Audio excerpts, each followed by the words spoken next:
It is also the state animal in Arunachal Pradesh.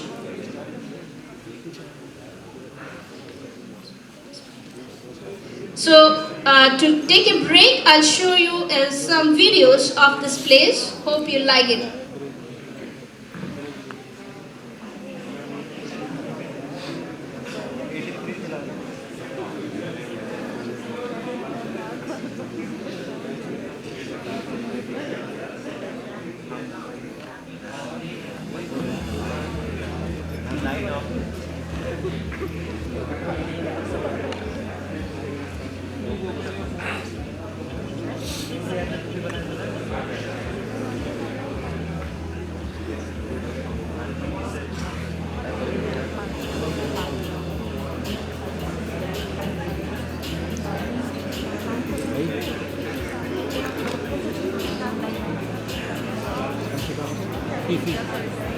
First year.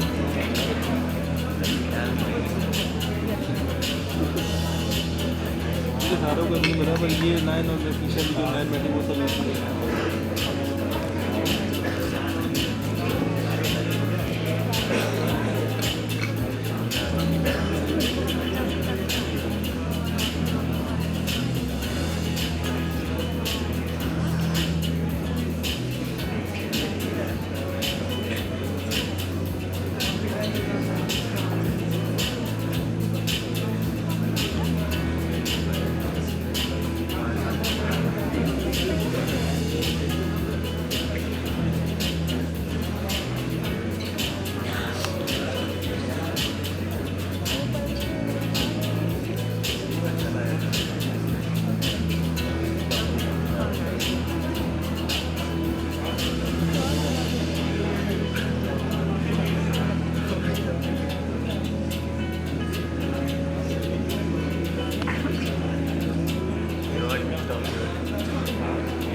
Requested not to leave. Please don't leave. Stay for some time.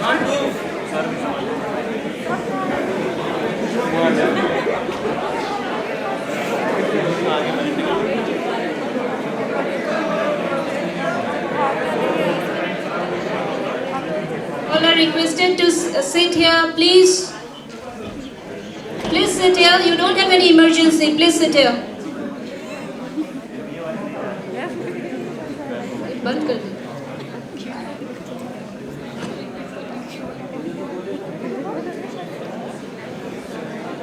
So you can see here some of the places here.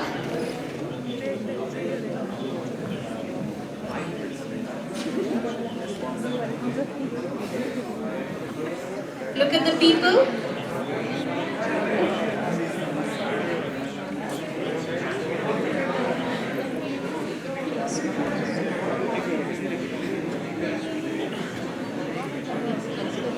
Next one.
Now you can see here some of the hot spots in Arunachal Pradesh. It's a very pristine, the air is so clean, and one feels very happy, as the moment you land up there. And let me tell you about the climate. It is very unpredictable. If you see sun, in the next moment you'll find rains or the clouds. So in one particular day, you can witness different weathers. So here, when we are interpreting, all you have to know is here, when we are interpreting cultural similarities and differences, we have to look into from an insider. Okay, from outsider we cannot know anything, and let me also share with you, there are a lot of rumors about Northeast which goes on that people do this and that. But once you travel to that place and you'll find it's a different world, different country with a lot of humanity still persisting there. And they practice it in and out daily in their activities, right from a small child to the elders there. So which is uncomparable to the city life we are dwelling in. So here Northeast is connected to traditions because it is their way of life. Festivals play a major role in shaping the brotherhood bonds of the tribes, also helping them to perform their old traditions and rituals while renewing some old bonds and ties. Each indigenous group has its own festival and rituals. These festivals are also considered as the Thanksgiving festival and is celebrated with much grandeur, followed by community feast. One has to witness to believe the participation of the whole community in the community feast. So portraying the liveliness of the culture, people dress up wearing traditional clothes, and it's mandatory, and hats made from birds' feathers and natural beads during the festivals and rituals. The diverse dance forms reflects the jubilant spirit of each indigenous ethnic groups which are performed during specific festivals in the group form. Along with it, they have songs, mostly folk songs depicting the harvest, the brave deeds of warriors and traditional heroes, songs of forefathers and poetic love songs immortalizing ancient tragic love stories. The similarities and differences are so intrinsic that one has to be an insider to find out. Northeast India as a whole has a long history and connected to certain food. As I've shown you here in the slides, this region constitutes the biodiversity hotspot due to the tropical climate. So major food produce such as rice, maize, bamboo, betel nuts are part of their culture and daily life, which is also reflected in their festivals and rituals. Here I give you an instance of rice. As I said, it's a way of life for Northeasterns. So which you perhaps cannot imagine that people there don't have rotis or chapatis. They always need rice. Rice is more symbolic than a tradition used in every rituals in various ways. There are more than 100 varieties of rice found solely in this region. Climatic condition and specific way of farming are followed to yield the crop. Rice is the main crop in the northeastern states, covering around 61% of gross cropped area. One of the distinct use of rice is that each tribe has its own age-old traditions, traditional rituals and beliefs while preparing and consumption of fermented rice beer. There is a variation not only in the preparation but also in the serving procedure and serving protocol. Moreover, there is a demarcation from culture to culture even in serving bowls and dishes for consuming the rice beer tradition wise. Like they have a container or bamboo pipe or mud utensils or banana leaf. Another fascinating crop is the use of betel nuts. For some traditions like Assamese and Bengali, Eastern Belt has a strong cultural significance. However, what is worth mentioning here is the different forms of use and consumption. Some ferment the betel nuts under the mud to give it a slight pungent and tangy kind of flavor and taste, while others keep it in the flowing rivulets to get the maximum sweetness out of it. It is also consumed either raw or after drying it. So traditional attires are symbolic of the ethnic heritage of the inhabitants. They have a strong affinity with respect to the motif, design, pattern and colors used in the traditional attire, as it is very much evident in my previous slides depicting each of these tribes.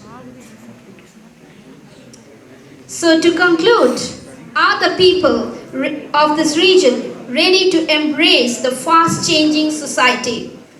Now they are our own brothers and sisters in the far east of northeastern India. So it is true that no human society is relatively static for too long, as social change is ubiquitous and inevitable phenomena. The social structure, social order, social values, customs, traditions, socio-cultural norms, code of conduct, standards, attitudes, and related factor change. The process of socialization also changes accordingly. So it can affect an individual or the entire community members and becomes the target of social change, or they might be also an agent of such social changes. So people move to new pastures, growth, and later with the change or shift in lifestyle, there is a shift to adoption to new language or languages. People adopt and adapt to new languages for access to the new community and workplace for better life and more power. Many of you are sitting here because of the same reason. You have left your place for better life and more power. So kindly take a minute to think about it, that these 4 years in Greater Noida will transform your life to that extent that you might not like your own culture, your own language at a certain point of time. So what to do? How do we preserve our rich heritage? How do you preserve? Look at those people who are very, very far away from the modernity. So it is because of those few people who take the pain to reserve their own and preserve their own cultures. So here, sitting here in this auditorium, students, take a moment that your childhood and today you are at 18, 19, 20, whatever your age is. So you see how you have changed. You can see in your own language, you call it as Hindi, but Hindi is not your language. Okay? You speak a regional variety, which you feel ashamed to speak in public. Okay? So this is how, you change your lingua, and with this you change your food habits, you change everything. And after 15 years, 20 years, you take the same kind of modern languages, and then what you give to your next generation? This is a question. I can tell you the Punjabis in Delhi, when they came, they were speaking Punjabis, they can read, they can write. But today in Delhi, the Punjabis have lost their language. They don't speak Punjabis at home, they speak Hindi. They don't know how to read Gurmukhi. For them, Hindi. Thanks to those pop singers who have taken a time to bring these lyrics in mixed language, Hindi, Punjabi, some English. So we have all, made as everything a chaos. Okay, and how to revive this is the question. How to revive it? Engineers sitting here, when language change, food habits change, culture change, what is it that you are going to innovate? You all are thinking that I want to become an innovator. What is it that you want to innovate? Do you want to add more gadgets to this global warming? What do you want to do? Where will you find a place to go and do some unique innovations? How do you do that? When all of us, you and I, we are bent upon to go for a better life. So please think over it.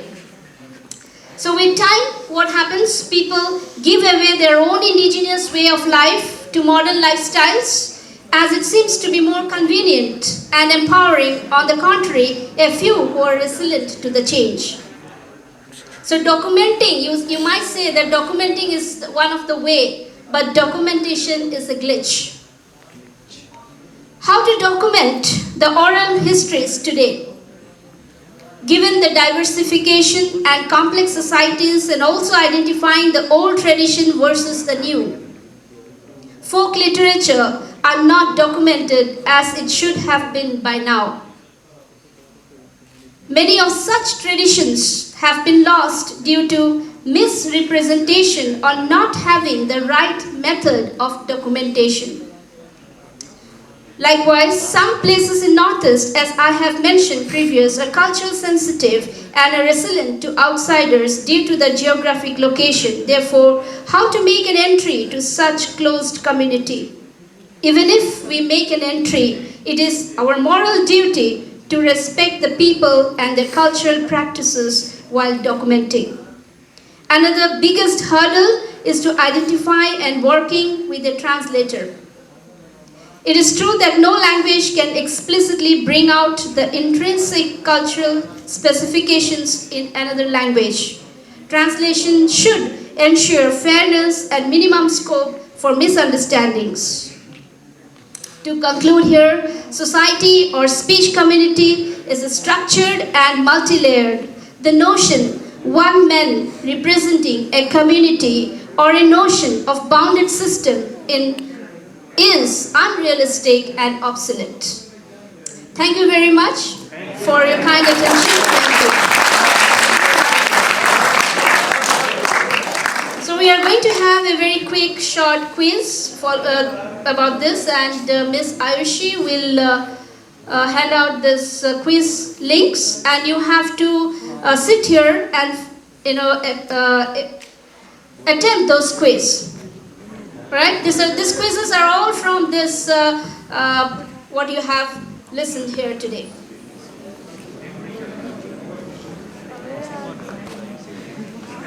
Okay, I am sending one quiz link to first year group, and the coordinators will to MBA. Yes, ma'am is here. Yeah, I'll give it to you.